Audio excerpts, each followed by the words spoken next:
Episode की शुरुआत में हम जुनहाओ को देखते हैं, जिसे दावे ताइचू के बारे में बताता है कि वो काफी टाइम से ग्वानमेई विलेज में है और किसी को भी यही नहीं पता कि वही दादाओ है और तो और आईटीआई का रिप्रेजेंटेटिव भी। आगे वो बताता है कि कैसे ताइचू ने तोंगहाओ के साथ मिलकर उनकी काफी हेल्प की है ग्वानमेई विलेज और ग्वानमेइन को बचाने के लिए, और मॉम जिंजी चेन्यू की शादी भी ताइचू से कराना चाहती है।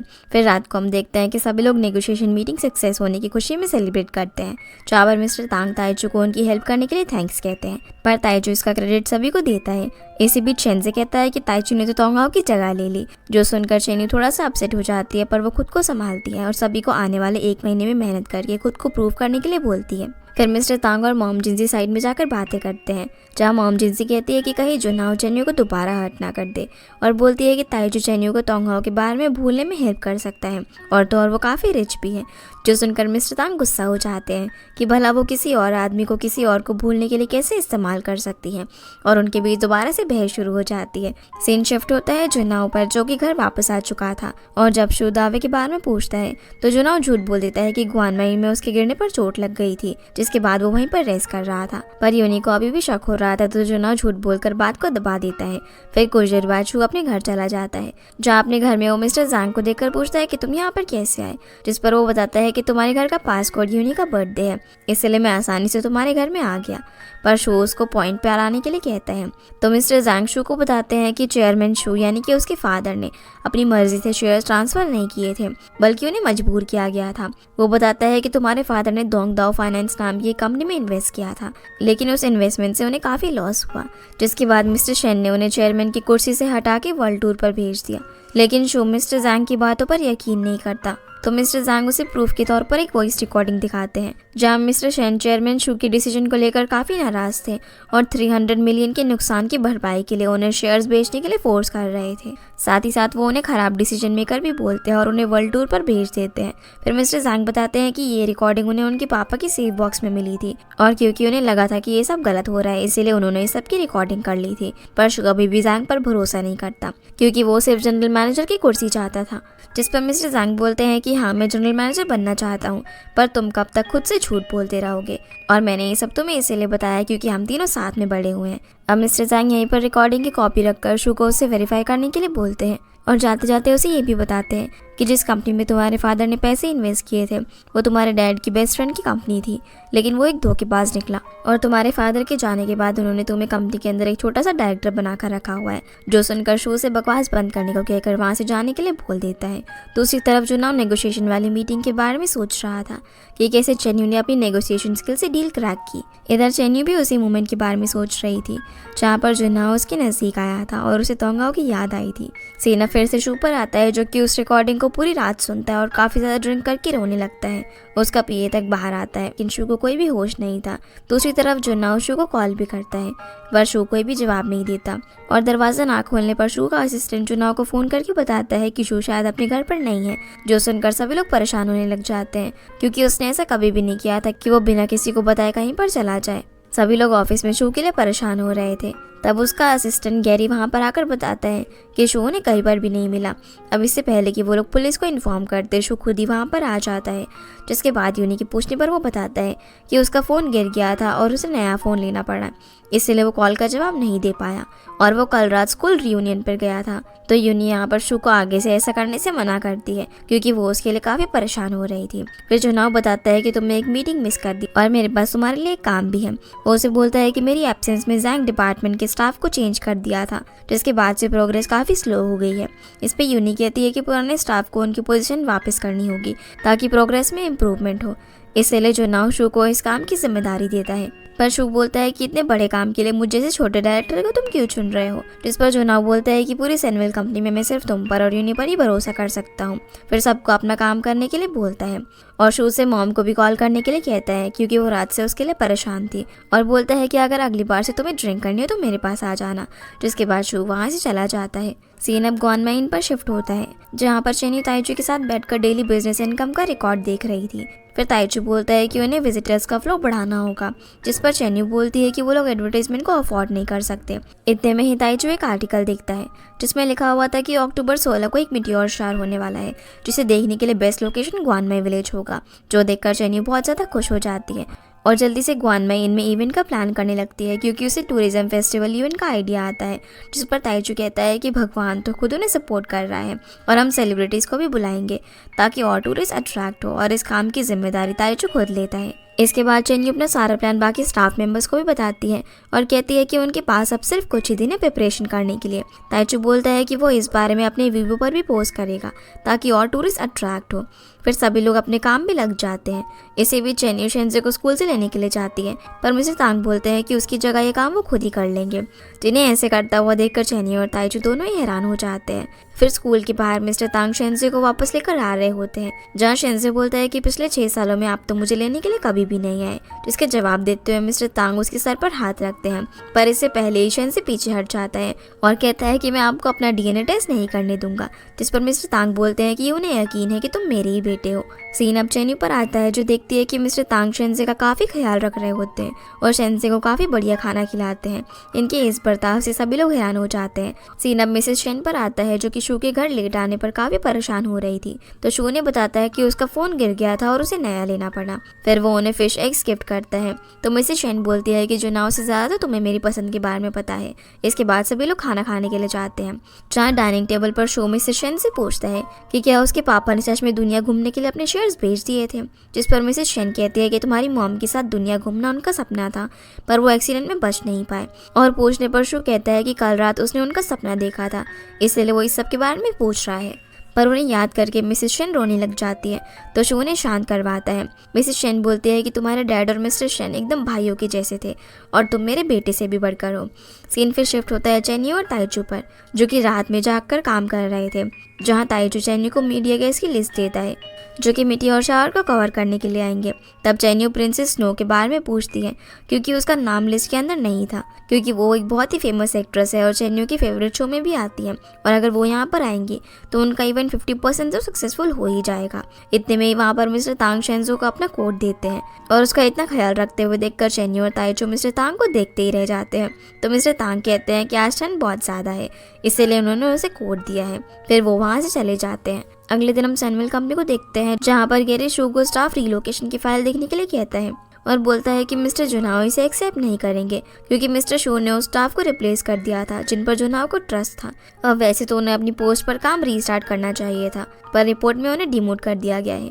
जिस पर शू कहता है कि इससे उनकी लॉयल्टी पता चलेगी और जो भी वैकेंसीज क्रिएट हो उनके लिए इंटरव्यू वो खुद लेगा। इधर ग्वानमाइन में सभी लोग ये सोच रहे होते हैं कि वो लोग प्रिंसेस स्नो को कैसे बुलाएंगे अपने इवेंट में। तब मास्टर और बाकी सभी लोग तोंगवा को याद करने लग जाते हैं, क्योंकि अगर वो यहाँ पर होता तो कुछ न कुछ आइडिया बता ही देता।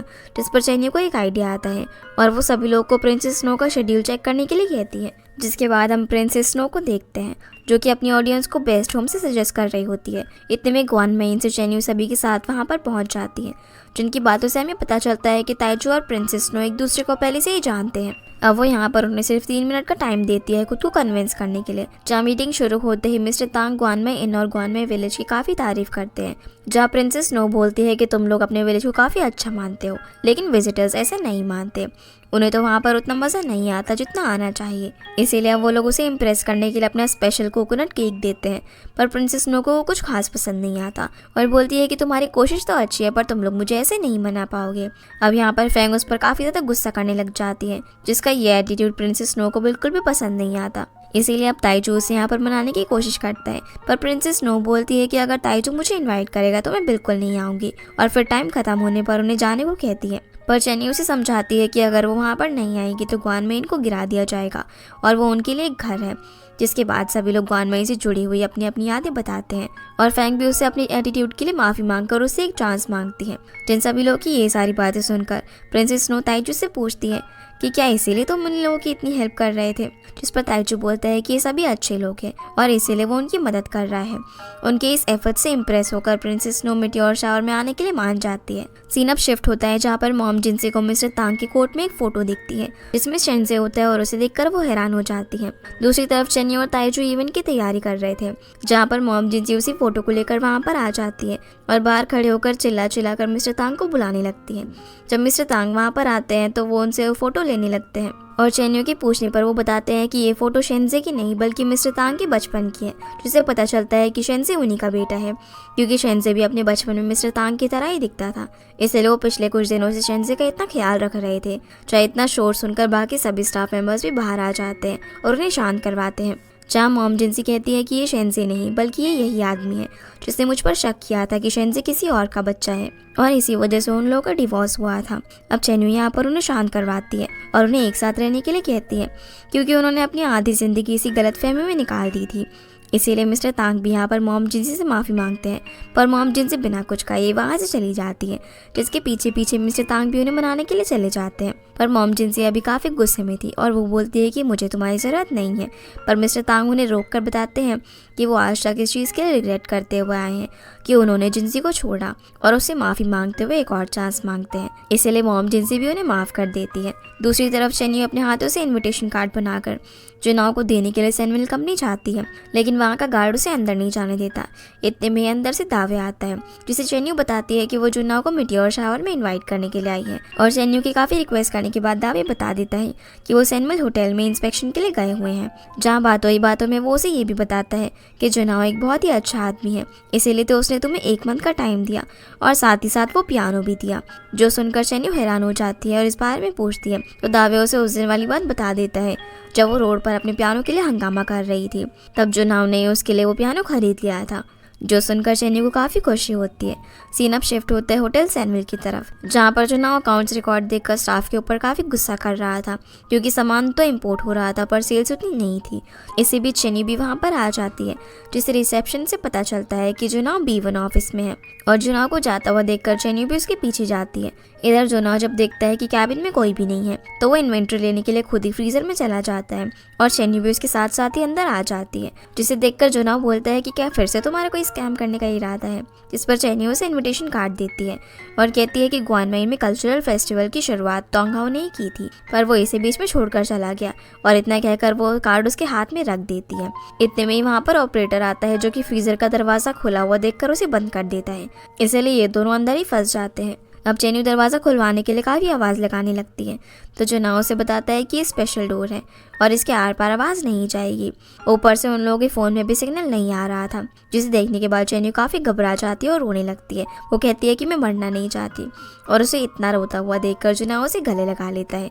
तब चेन्यू को तोंगहाओ की याद आ जाती है कि कैसे उसने पहले भी उसे शांत करवाया था, पर फिर जुनाओ उसे खुद से दूर करता है और बोलता है कि उसने ये सिर्फ उसे शांत करने के लिए किया। दूसरी तरफ ग्वानमेइन में सभी लोग इवेंट की प्रिपरेशन में लगे हुए थे। इतने में वहाँ पर लिया आता है, जो कि इवेंट में उनकी हेल्प करना चाहता था, पर सभी लोग उसे बोलते हैं कि तुमने तो सैनवेल कंपनी से पैसे लिए थे ना, और तुमने हमें नुकसान पहुंचाने की भी कोशिश की थी, इसीलिए वो लोग उसे जाने के लिए बोलते हैं। जिस पर ली कहता है कि उसने सिर्फ अपना घर बेचा था पर उनके लिए अपना प्यार नहीं, इसीलिए उसने उनके पैसे वापस कर दिए।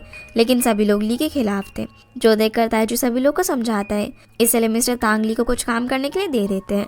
दूसरी तरफ रेफ्रिजरेटर में जुनाओ और चेन्यू अभी भी बंद थे, जहाँ पर जुनाओ अपने एम्प्लॉयज़ की रिस्पॉन्सिबिलिटी के लिए उन्हें ब्लेम करता है। तो चेन्यू बोलती है कि उनका बॉस ही इतना आकड़ू है तो वो बेचारे क्या करेंगे। अब गलती तो सभी करते हैं पर उन्हें मौका ज़रूर मिलना चाहिए। फिर चेन्यू को यहाँ पर ठंड लगता हुआ देखकर जुनाओ उसे अपना कोट देता है, पर ठंड तो जुनाओ को भी लग रही थी। जिसके बाद वो चेन्यू से बोलता है कि तुम जब भी मुझे मिलते हो मेरी लाइफ में कोई ना कोई प्रॉब्लम आ जाती है, पर चेन्यू इसका उल्टा ही बताती है। वो कहती है कि हम हर बार एकदम स्पेशल और डेडली तरीके से मिलते हैं। साथ ही वो यहाँ पर तोंगहाओ का भी जिक्र करती है, पर जुनाओ को इस बात से कोई फ़र्क नहीं पड़ता था। जिसके बाद जुनाओ को बिना कोट की ठंड लग रही थी, तो चेन्यू उसके साथ कोट शेयर करती है। दूसरी तरफ यूनी और शो जुनाओ को ही ढूंढ रहे थे, पर उन्हें वो कहीं पर भी नहीं मिलता। और इधर रेफ्रिजरेटर में इन दोनों की हालत काफ़ी ज़्यादा ख़राब हो रही थी, जहाँ जुनाओ चेन्यू को सोने से मना करता है और बातें करने के लिए कहता है। फिर जुनाओ से सोने से रोकने के लिए अपनी तरह कूदने के लिए कहता है, जिसे इस तरह देखकर चेन्यू हंसने लग जाती है और उसका कंपैरिजन एक फ्रॉग से करती है। जो सुनकर जुनाओ रनिंग करने लग जाता है और बातों ही बातों में बताता है कि होटल 3 महीने से घाटे में जा रहा था, इसलिए वो बिना किसी को इन्फॉर्म करे यहाँ पर इंस्पेक्शन करने के लिए आ गया। असल में जुनाओ से ये सारी बातें इसीलिए बता रहा था ताकि चेन्यू भी उससे बातें करे। तो चेन्यू कहती है कि उसे भी ग्वानमेइन में इस तरह काम करना पड़ता है। जिसके बाद वो उसे इनविटेशन कार्ड देती है जिसे जुनहाओ अपनी पॉकेट में रख लेता है। दूसरी तरफ ग्वानमाइन में मिस्टर तांग मॉम जिनसी को हार्ट शेप बलून देते हैं, पर जिनसी उस बलून को फोड़ देती है। इतने में ही वहाँ पर ताइचू आता है जो कहता है कि चेन्यू को गए हुए काफ़ी देर हो गई है, कहीं वो किसी मुसीबत में तो नहीं है। वहीं काफ़ी देर तक फ्रीजर में होने की वजह से इन दोनों की बॉडी अब जमने लग जाती है, लेकिन सही वक्त पर यूनिशु और ताइचू उन्हें बचाने के लिए वहाँ पर आ जाते हैं, जिसके बाद ताइचू चेन्यू को घर लेकर जाता है जहाँ उसे सभी ब्लैंकेट से कवर कर रहे थे। अब चेन्यू खुशी से बताती है कि वो जुनहाओ को इन्विटेशन देने में कामयाब रही, लेकिन ताइचू उसे आराम करने के लिए कहता है। अब अगले दिन हम देखते हैं कि ग्वानमेन के अंदर मिटियोर शावर की इवेंट के लिए सारी प्रिपरेशन हो चुकी थी।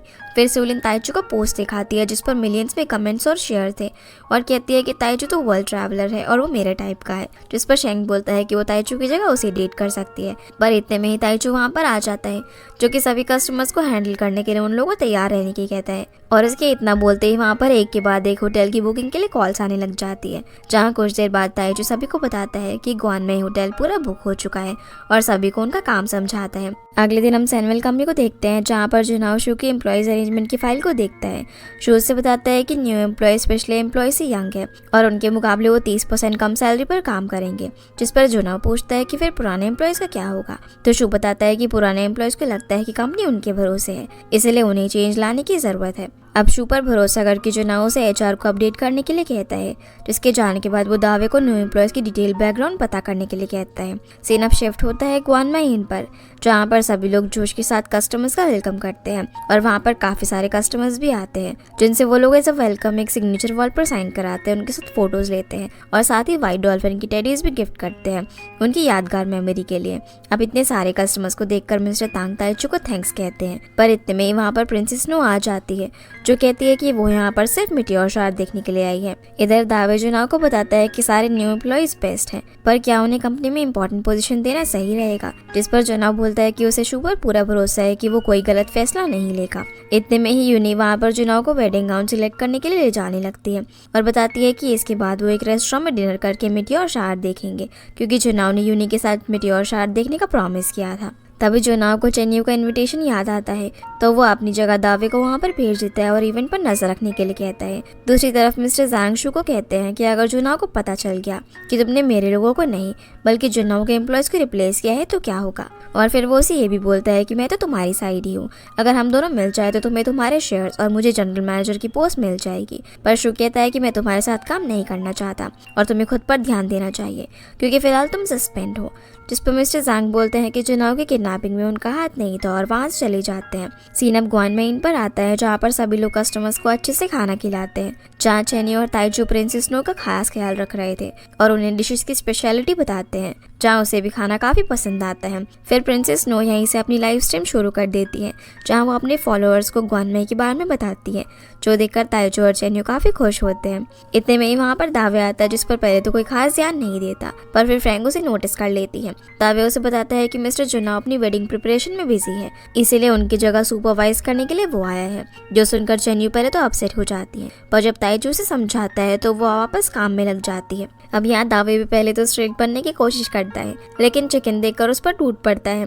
दूसरी तरफ यूनी और जुनहाओ अपनी वेडिंग ड्रेस ट्राई कर रहे थे, जिन्हें एक साथ देखकर मिसेस शेन काफी खुश होती है। जब यूनी जुनहाओ से उसकी ड्रेस के बारे में पूछती है तो वो कहता है कि उसे तीनों ही ड्रेस एक जैसी लगी, जो सुनकर मिसेस शेन बोलती है कि ब्राइड अपने पार्टनर की पसंद से ड्रेस पहनती है, इसलिए जुनहाओ कहता है कि तीनों ही ड्रेस खास नहीं है। तो शॉप की एम्प्लॉयज कहती है कि न्यू ड्रेसेस जल्दी आ जाएंगी, आप तब उन्हें ट्राई कर सकते हैं। फिर जुनहाओ चेंजिंग रूम में वही इनविटेशन कार्ड देखता है जो कि चेन्यू ने उसे दिया था, और वीआईपी रूम में भी जुनहाओ अपने ही ख्यालों में खोया हुआ था। तब मिसेस शेनो ने उनका हनीमून के लिए स्पेशल जगह जाने के लिए कहती है, पर जुनहाओ कहता है कि वो बिजी और हनीमून के लिए टाइम नहीं निकाल पाएगा, जिस पर उसकी मॉम उसे यूनी के फीलिंग्स का ख्याल रखने के लिए कहती है। इसलिए जुनहाओ को बोलना पड़ता है कि हाँ वो जल्दी ये सब की अरेंजमेंट भी कर लेगा। इसके बाद वो यूनी से बोलता है कि दावे ने उसे फोन पर बताया कि वियतनाम प्रोजेक्ट के लिए उनके रिप्रेजेंटेटिव ने एग्री कर दिया है और उसे उनके साथ मीटिंग में जाना होगा, इसी वजह से वो रात को डिनर के टाइम पर नहीं आ पाएगा। जो सुनकर यूनी सैड हो जाती है। अब जुनहाओ तो यहाँ से चला जाता है, पर चेन्यू का दिया हुआ इन्विटेशन कार्ड उससे वहीं पर रह जाता है, जिसे यूनी देख लेती है।